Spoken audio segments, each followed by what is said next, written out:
Hello Year 7, today we're going to be multiplying fractions. Now fractions do not need to have the same denominator to be multiplied.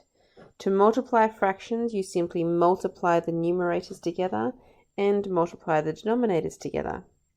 If possible, you should simplify, divide or cancel fractions before multiplying.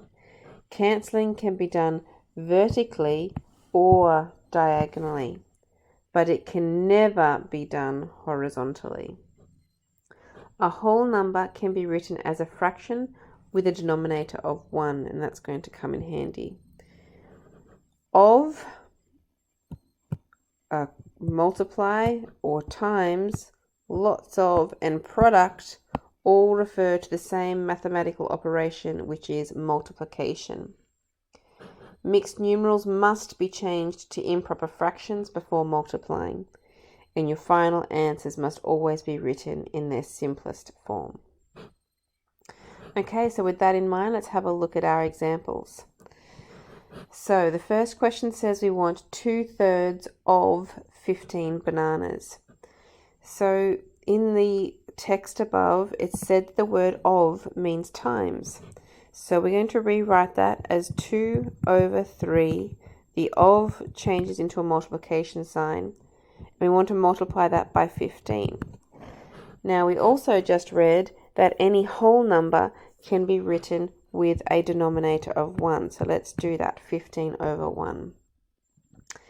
Before we multiply anything, we want to see if we can cancel anything diagonally or vertically. So that means anything from the top with anything on the bottom. For example, the 3 and the 15 can both be divided by 3. If I divide 3 by 3, I get 1. If I divide 15 by 3, I get 5. So I cancel them both and I now have some new numbers to work with. Once I have cancelled everything that I can, I multiply what is left. I multiply the tops together. 2 times 5 makes 10 on the top. And on the bottom, I have 1 times 1, which is 1. Now, if you have a denominator of 1, remember that really just means that you have a whole number. 10 divided by 1 is just 10. So 10 would be the best way to write that answer. Okay, let's try that again for question 2. If I want to find 3 over 10 of 50 lollies. So the word of means multiply. I want to do 3 over 10 of means multiply by 50 lollies. Okay, any whole number can be written over 1. So again, we're looking to cancel anything from the top with something on the bottom. So the 10 and the 50, if you look at those two numbers, they can both be divided by 10. 10 divided by 10 goes once, and 50 divided by 10 goes 5 times. Once we've cancelled, we want to multiply what is left. So on the top, we have 3 times 5 is 15. And on the bottom, we have 1 times 1, which is 1. Okay, 15 divided by 1 really just means that the answer is 15. Okay, question 3. We want to multiply 2 over 3 times by 1 over 5. Now we look for cancelling, so could I divide by 2 anywhere? No, there's actually nothing that can be cancelled in that question. So if nothing can be cancelled off, we just want to multiply the numerators together, which would be 2 times 1 is 2, and multiply the denominators together. 3 times 5 is 15. Always check to see if anything can be simplified in that answer. I can't simplify that any further, so I'm ready to go on to the next question. In question 4, I have 3 over 4 times 8 over 9. Now the 3 and the 9, working diagonally there, both of those numbers can be divided by 3. 3 divided by 3 goes once, and 9 divided by 3 goes 3 times. Also, The 4 and the 8 have a common factor of 4 in there, so I can divide by 4.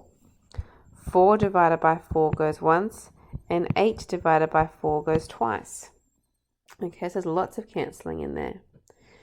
Once I have cancelled all that I can, I multiply what is left. On the top, 1 times 2 is 2. And on the bottom, 1 times 3 is 3. And that's as simple as it's going to get for that question.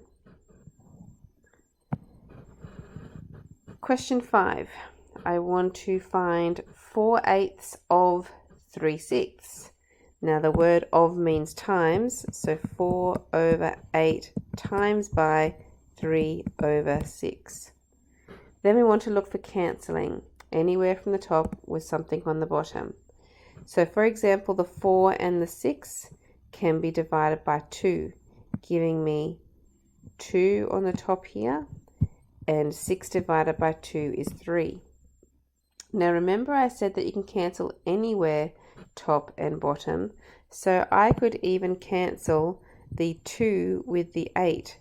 Both of those numbers divide by 2, giving a 1 and a 4. But also on this next fraction I have a 3 on the top and a 3 on the bottom. If I divide those by 3, I would get a 1 for each of them. Once I have cancelled everything, I multiply what is left. On the top, 1 times 1 is 1. On the bottom of the fractions, I have 4 times 1, which is 4. So the answer is 1/4. Question 6. I want to multiply 1/3 times by 21. Now that 21 can be written as a fraction over 1, and then I can try to cancel things. So the 21 and the 3 can both be divided by 3. 3 divided by 3 goes once, and 21 divided by 3 goes 7 times. Once we've cancelled, we multiply. 1 times 7 is 7. 1 times 1 is 1. But because it's a 1 on the bottom, we don't need to write it. The answer is just 7. Question 7. 2/5 of means times 30. So we're going to put the 30 over 1 so that now we're looking to cancel from the top and bottom. The 30 and the 5 can both be divided by 5. 5 divided by 5 goes once. 30 divided by 5 goes 6 times. Multiply what is left. 2 times 6 on the top makes 12. And 1 times 1 on the bottom is 1, or the answer is simply 12. Question 8. We're looking to simplify there, but there's nothing that we can divide. So we just go straight into multiplication. 5 times 7 is 35, and 3 times 2 is 6. Okay, so then because we have an improper fraction there, we could change that into a mixed numeral. So we want to see how many times 6 goes into 35, and it would go 5 times, because 5 6s are 30. Then there would be a remainder of 5, so 5/6 would be the remaining fraction. Question 9. Where can I simplify? Well, I can divide the 8 and the 4 by 4, giving me 2, and 4 divided by 4 goes once. I can also simplify the 15 with the 5 and divide them both by 5. 5 divided by 5 goes once, and 15 divided by 5 goes 3 times. Multiplying what is left, I have 2 times 3 on the top, which is 6. And on the bottom, I have 1 times 1, which is 1. We've done this a few times now to realize that when the denominator is a 1, I don't need to write it for the answer. Question 10, we're getting into mixed numerals. So we need to change those into improper fractions first. Remember that some of you can get your calculator to help you with some of these calculations. So for example, I could type in the mixed numeral using the fraction button, so shift fraction like that, and I get the 2 1/3. If I press the equals button, it turns it into an improper fraction for me. Okay, or without the calculator is even better. So if 3 is the denominator, it stays the denominator. We times 3 with 2. 3 times 2 is 6, plus the 1 is 7. Then doing the same thing for the second fraction. 5 is the denominator. Then to work out the numerator, we go 5 times 1 is 5, plus 1 is 6. Then looking to cancel, we can cancel the 3 and the 6 together by dividing by 3. 3 divided by 3 goes once. 6 divided by 3 goes twice. That is all the cancelling we can do, so let's multiply what's left. 7 times 2 is 14, and 1 times 5 is 5. We need to write that back as a mixed numeral.